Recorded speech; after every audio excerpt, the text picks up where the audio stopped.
Okay, I got some advice for new truck drivers, rookie drivers, someone that's wanting to get into the business, what you should know.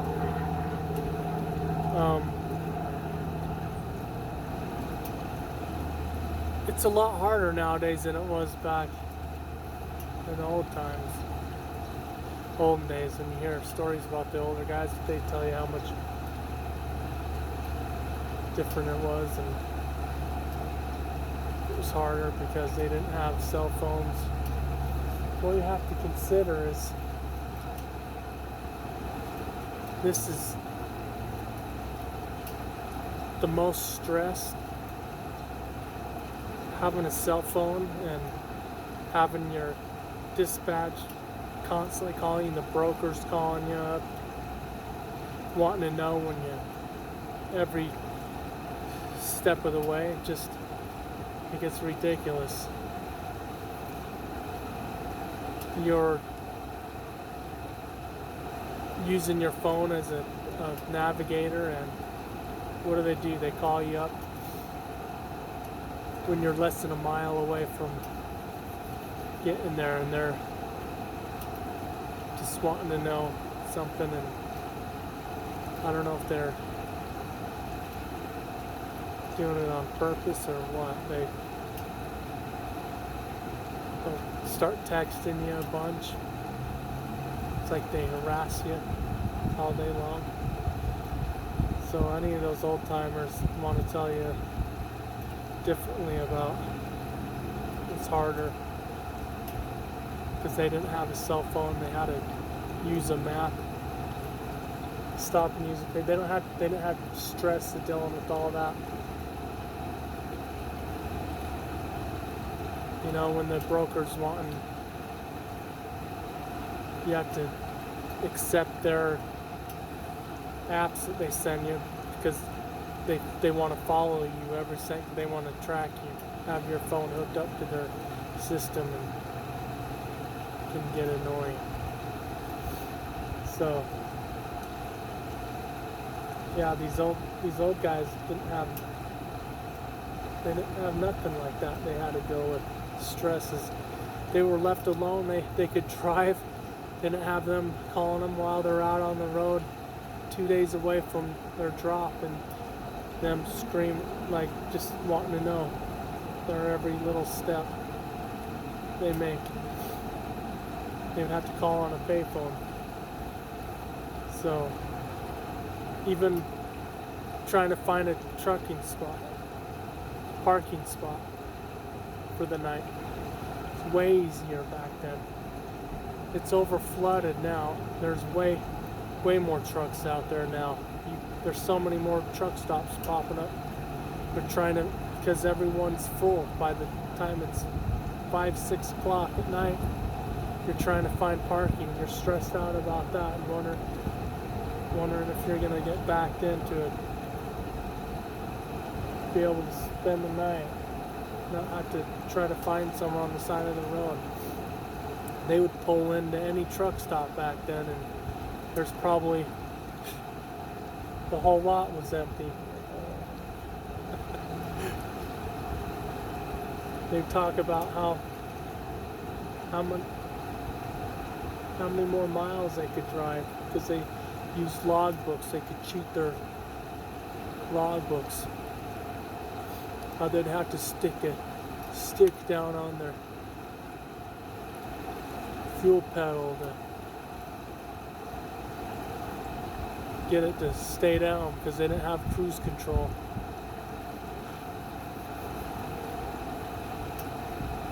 You'll hear all sorts of stories and nonsense.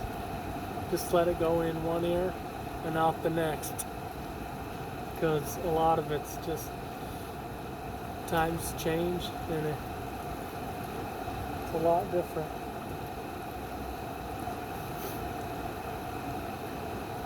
So yeah, if you want to become a truck driver, there's all these annoying little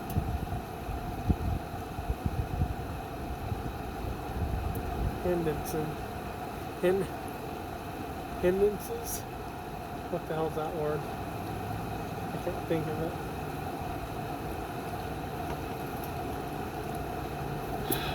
But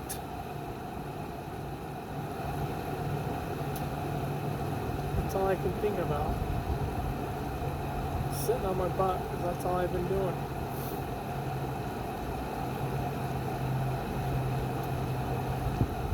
Every time I turn this thing on and want to think about all these things that I could talk about, and then like it doesn't come to me. I'm staring at this camera and trying to explain to you the realities.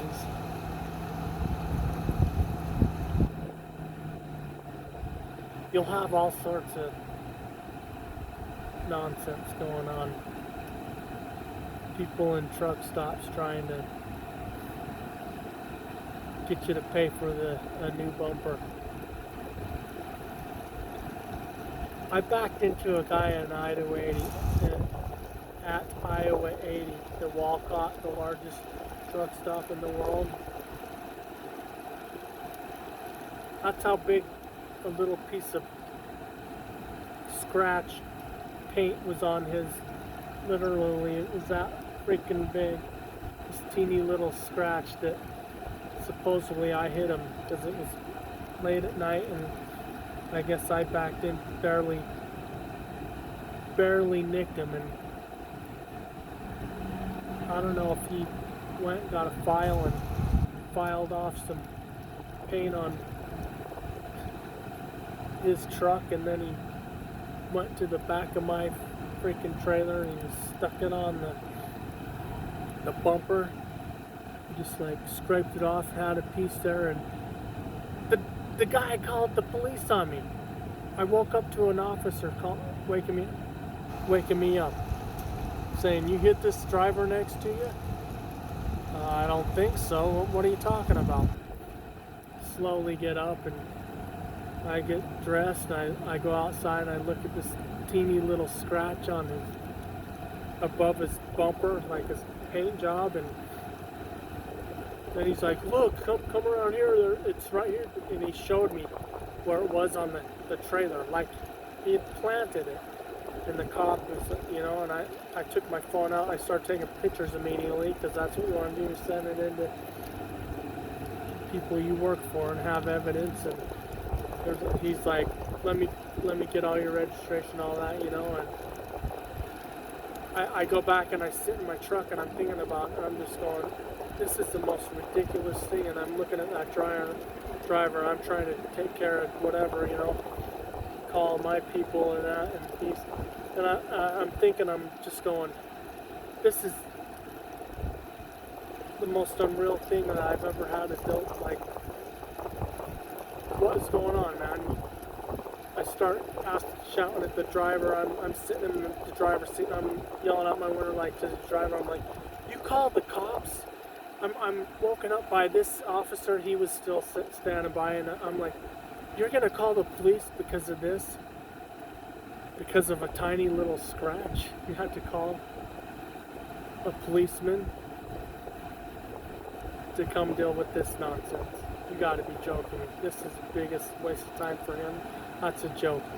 I was going off on the guy. I started going off on him because I'm talking to my guy, and he's just like, "Well, ask him if he'll take cash," because he's like, they don't want nothing to get put on your record, because the company, because then it hurts their insurance. They have to pay more than that.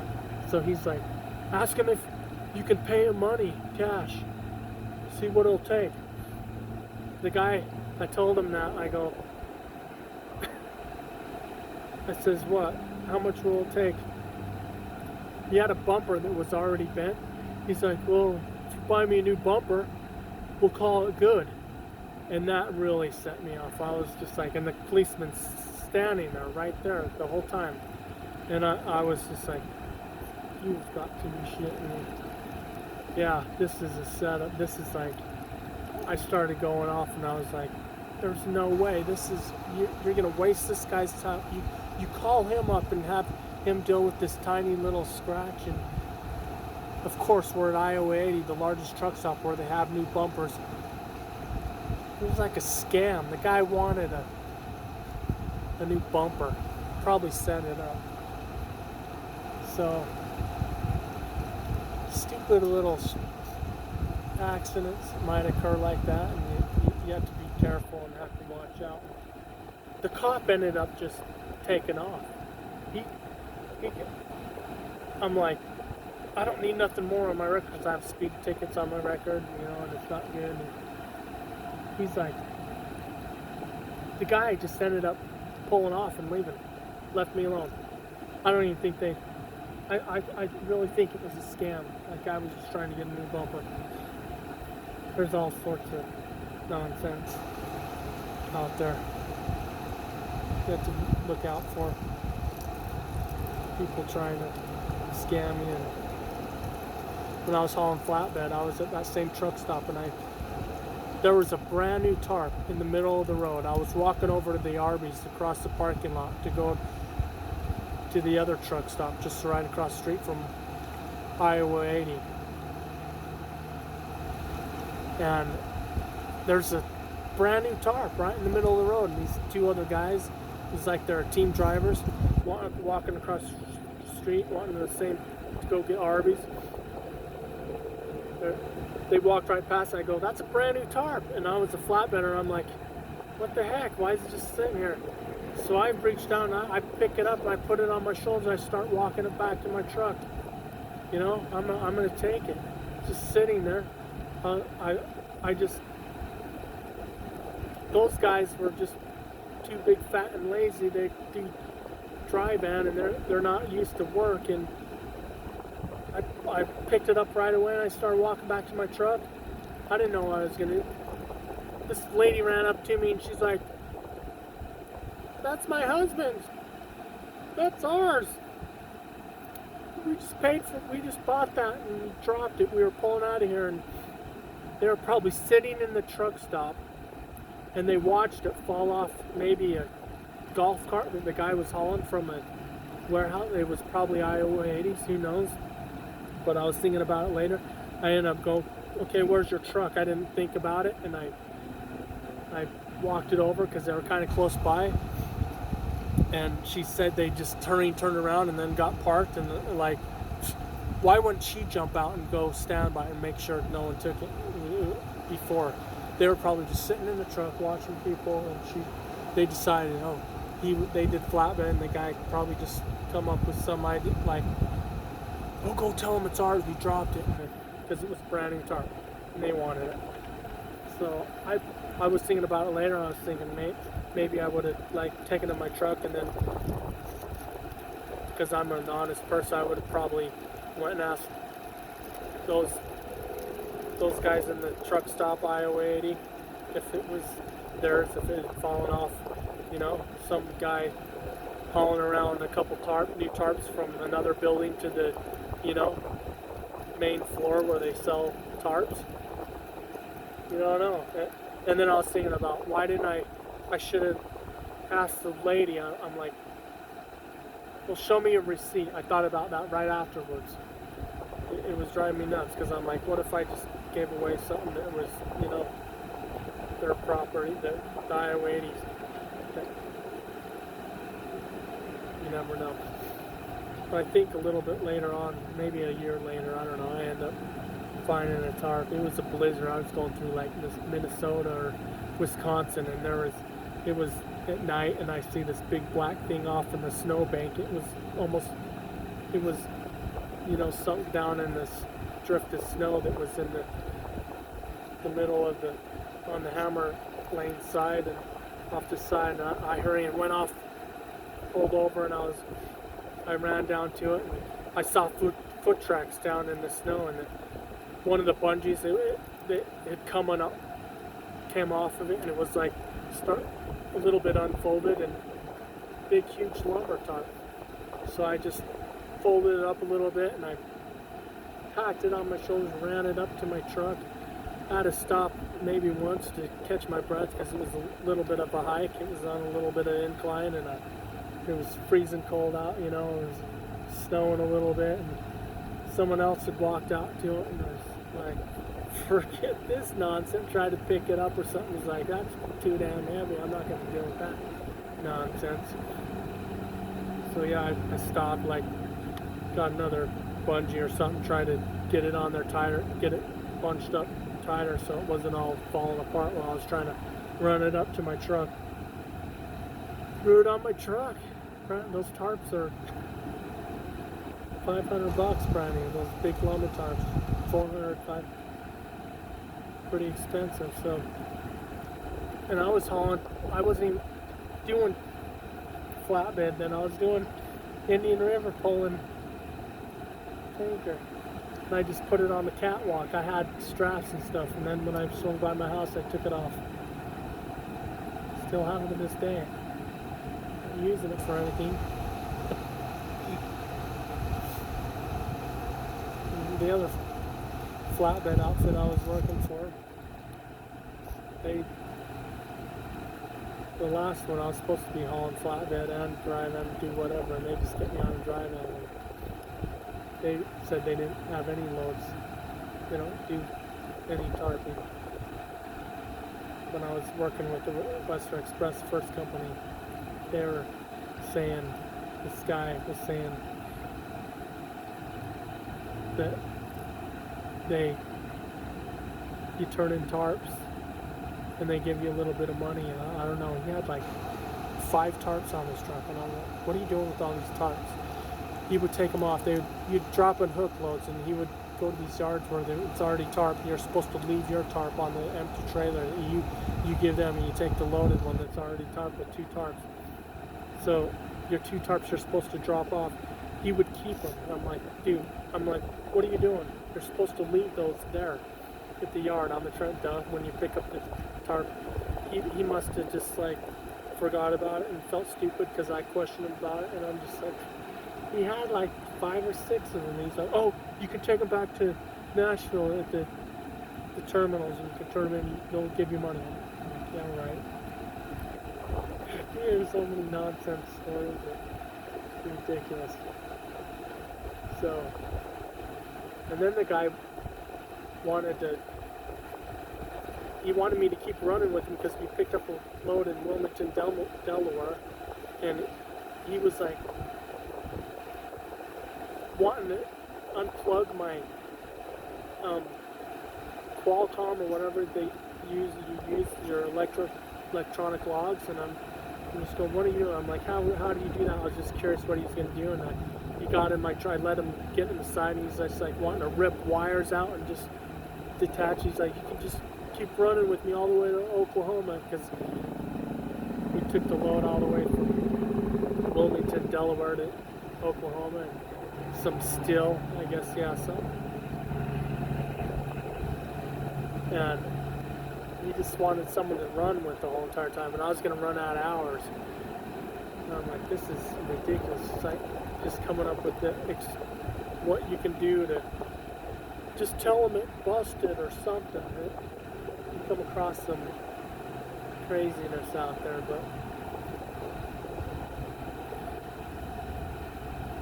yeah, it's a little bit of a couple stories, I guess.